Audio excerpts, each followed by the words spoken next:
Fala, gente, tudo certo? Tudo tranquilo? Bora aí mais um vídeo, continuando aí com o assunto de eletrólise. No vídeo passado começamos aí a primeira aula falando da eletrólise ígnea, tá ok? E agora a gente vai dar continuidade falando da eletrólise aquosa, beleza? Então, bora aí, vamos lá. Gente, olha só, quando a gente fala de eletrólise aquosa, né, nós vamos pensar o seguinte: mesmo conceito, mesma ideia, só que agora essa você consegue fazer em casa, né? Dá para você fazer em casa de boa. Só tem que tomar alguns cuidados com o que vai ser produzido. Sempre é bom ver o que está sendo produzido no final da reação. Aliás, é interessante a gente ver assim a eletrólise por conta disso. E por que eu falo que dá para fazer em casa? Porque a eletrólise ígnea você tinha que aquecer muito. A eletrólise aquosa é só colocar água no sal, dissolver e colocar os fiozinhos eletrodos para poder reagir. Colocar uma pilha, você consegue fazer isso tranquilo. Então, vamos lá. Eu vou fazer a eletrólise, como eu fiz a ígnea do NaCl, agora eu vou fazer a eletrólise aquosa do NaCl também. Então imagina que você vai pegar sal de cozinha, NaCl, beleza? Ele é um composto iônico, de novo, nesse estado sólido. O que vai acontecer, pessoal? Ele vai sofrer dissociação iônica diferente lá, né, que a gente aqueceu, é igualzinho, ele separa do mesmo jeito no aquecimento, só que não tinha água. Agora aqui, ó, aquoso, está dissolvido em água esse negócio. Então, isso está na presença de aguinha, beleza? Agora, gente, olha só, eu preciso considerar a água também como um participante aqui, né? Porque tem água aí, obviamente. Então, só que nós vamos mostrar aqui uma coisa interessante. A água líquida, certo? Ela sofre um processo de autoionização. É muito pouquinho, gente, mas é um íon que está lá dentro dessa solução. Então você tem o H+, e você tem também o OH-. Isso é da água, da própria água. Isso está lá dissolvido, tá ok? Então, dentro da cuba eletrolítica, nós vamos observar uma coisa. Vamos colocar aqui a cuba, tá? Então aqui, ó, eu tenho. Vamos representar aqui. Imagina que aqui você tem a sua cuba eletrolítica, ok? E dentro dessa cuba eletrolítica nós temos os íons H+, íons OH-, isso é da água. Tem o Na+, que é do sal, e o Cl-, tá vendo? Você tem bastante coisa aqui envolvida agora, né? Na ígnea só tinha o Na+, e o Cl-. Agora nós temos o H+, e o OH- da água participando dentro dessa cuba eletrolítica, tá ok? Nós temos aqui, né, pessoal, os eletrodos inertes, tá ok? São os eletrodos que vai fazer com que os elétrons entrem aí na minha solução, tá ok? Vou fazer eles aqui rapidinho. Então, você tem aqui os eletrodos inertes, tudo bem? E aí, pessoal, lembrando, né, que os eletrodos eles têm que ser conectados a um gerador, né? Então ele vai ser conectado, o gerador geralmente a gente representa aqui, né, o pauzinho menor negativo, tá ok? Esse seria o polo negativo, aqui o polo positivo, pode ser uma pilha, né, um gerador qualquer. Conectou o fio, polo negativo, pá, ligou aqui. Lembrando, pessoal, se eu fiz o polo negativo desse lado, logo também o polo negativo da eletrólise será o mesmo.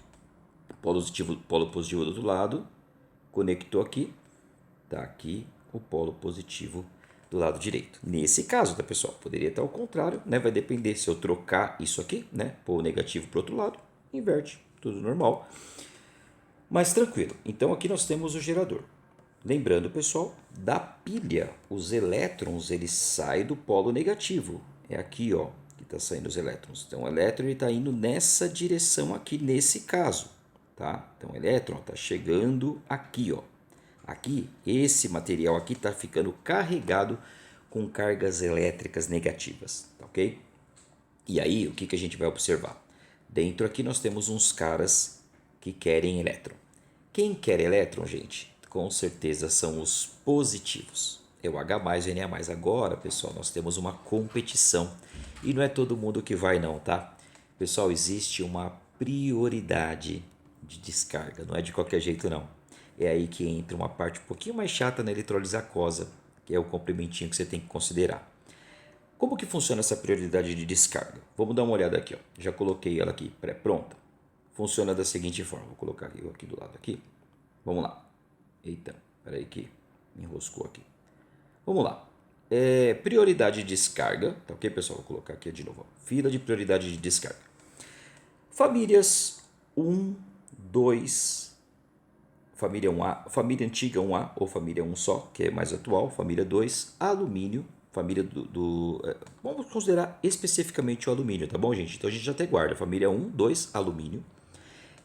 Eles são inferiores para descarga, já vamos ver como funciona essa descarga, em relação ao H+, tá ok?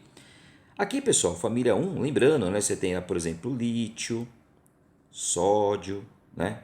Esses caras aí, quando você vê compostos em que tem o lítio, sódio, família 1. Família 2, lá, por exemplo, magnésio, cálcio, né? Bário, alumínio. Todos esses caras são inferiores ao H+. Eles não têm poder para sofrer a descarga, ou seja, ser atraído lá para os polos. Não vai acontecer a descarga.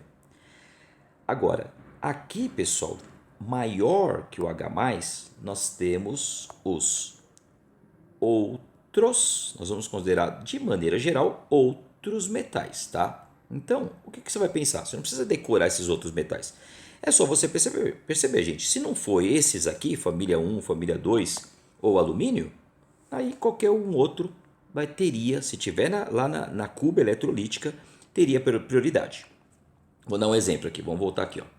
Por exemplo, o Na é da família 1, portanto, ele não vai ter prioridade para vir para cá para descarregar, tá ok?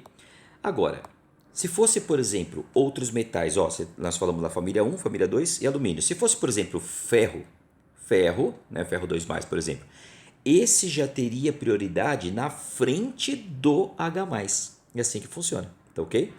Então você não precisa se preocupar em decorar os outros metais. Você tem que decorar, que é família 1, família 2 e alumínio. Esses caras, se tiver na presença de H+, eles não vão descarregar. Tudo bem? Combinado assim? Então vamos ver como funciona a brincadeira. Gente, olha só. Aqui, o H+, tá vendo aqui? É que vai ter prioridade na frente do Na. Então o Na não acontece nada, ele fica aí, tá ok? Então o H+, ele vai sofrer o processo, ele vai ser atraído aqui, ó. Ele que vem para cá, tá ok? E recebe esses eletrinhos que estão chegando aí no eletrodo, tá ok? E aí, pessoal, tudo igual novamente, o que nós já vimos lá na ígnea. Agora, pessoal, mesma ideia. No polo negativo, nós temos o H+, certo? O H+, que vai receber elétron e vai se transformar em H. Só que, gente, não existe H na natureza, tá ok? Então, já vai acostumando, é H2, Cl2, nós vimos na aula passada Cl2, já vamos ver de novo, Cl2, I2, né? O2, então nada de H só. Só os metais que vão ser na forma livre, tá? Que você vai colocar. Então aqui, ó, H recebe o elétron formando H2. Só que, gente, não está balanceado isso aqui, percebeu? Você tem que formar H2, então eu precisei de 2 H+, na verdade, e precisou de 2 eletrinhos. Tá feito a semi-reação de quê? Vamos lembrar, ó, se aqui o NOx é mais 1, foi para 0, o que aconteceu? O NOx diminuiu, sofreu uma redução, tá ok?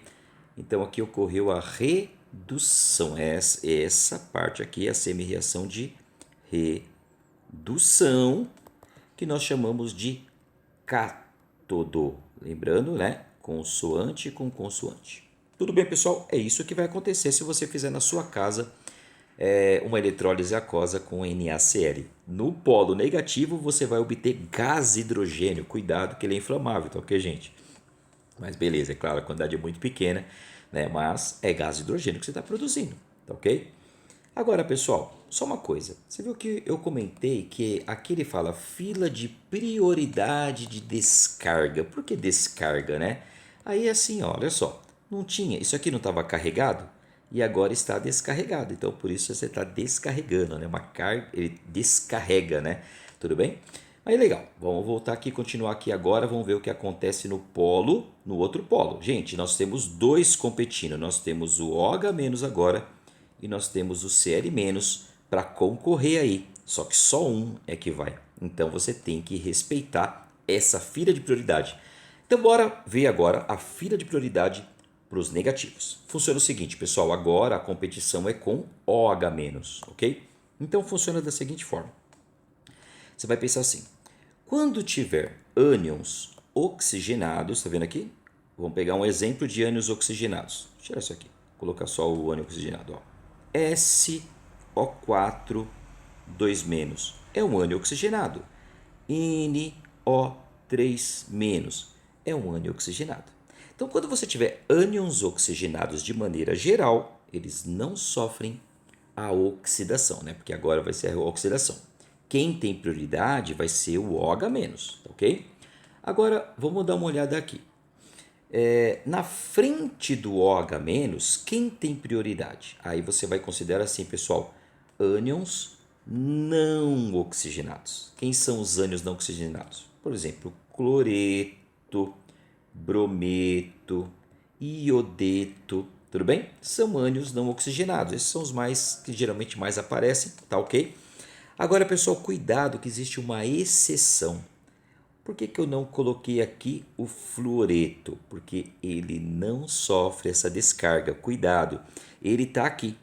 Ele é uma exceção, tá ok? Exceção à regra. O íon fluoreto, ele está na classe de não sofrer descarga por conta da eletronegatividade e tal. Então, ele é uma exceção. Cuidado, tá bom? Então, bora voltar lá na nossa pilha e verificar, pessoal. Nós temos aqui quem? Eu tinha falado do OH- e do Cl-. Então, o Cl- ele está aqui, ó, tá vendo? Ele está na frente do OH-, é maior. Logo, né, se ele está na frente do OH-, então quem vai realmente sofrer aí o processo de oxidação que vai migrar para o polo positivo vai ser o Cl, tá ok? Então ele vem para cá e sofre a descarga. Como que é essa semi-reação? Essa nós já fizemos, né? Na aula, né? Exatamente porque nós fizemos do NaCl, então essa acontece exatamente igual. Então funciona como? O Cl- se transforma em Cl2, liberando dois eletrinhos. Tá ok? É isso que está acontecendo. Aí é claro, você viu que eu já coloquei direto o Cl2, não existe Cl. Então, para que fique balanceado, né, os dois elétrons que liberou aqui, teve que ter descarregado para cada 2 de Cl- para formar um Cl e liberar 2 de Cl-, tá ok? Essa semi-reação, pode ver que é uma descarga, né, o Cl- descarregou, tá ok? E aí o que acontece? Aqui, pessoal, nós temos o processo, é aquele negócio, se você sabe bem né, um conceito, se você sabe bem que esse é a redução, o outro você vai por eliminação, só pode ser a oxidação, ok? Então aqui é quem oxida, né? Então aqui ocorre a oxidação, logo é o ânodo, ok, pessoal? Então tá aí, gente, a primeira eletrólise. Para o vídeo não ficar muito longo, tá? Nós vamos fazer mais um vídeo, né? Uma segunda aula, porque tem que falar mais alguns detalhes importantes sobre a eletrólise aquosa, mas basicamente, gente, é isso aí que você precisa, tá ok? Agora sempre lembrando, o que essa eletrólise produziu? Olha que legal, gente. Você pegou sal de cozinha, colocou dentro de um copinho com água, dissolveu, colocou 2 eletrodozinhos lá inertes, né? Pode ser grafite, né? Às vezes até mesmo no fio você pode fazer isso com o de cobre. Ligou uma pilhazinha. Gente, o que vai acontecer? Olha só, você vai produzir gás hidrogênio no polo negativo, né? Que é o cátodo. E você também vai produzir gás cloro no polo negativo. Opa, agora que eu vi um erro aqui. Opa, voltando aqui, gente. É positivo. Passou batido. Passou batido agora que eu vi. Então, no polo positivo aqui, corrigindo, tá bom? Nós temos aqui a oxidação.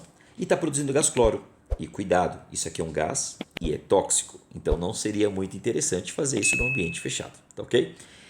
É claro que é muito pouquinho, né, pessoal? Mas é só para você ter essa ideia do poder da eletrólise. Tá bom, gente? No próximo vídeo a gente fala mais alguns detalhes. Não perca aí, beleza?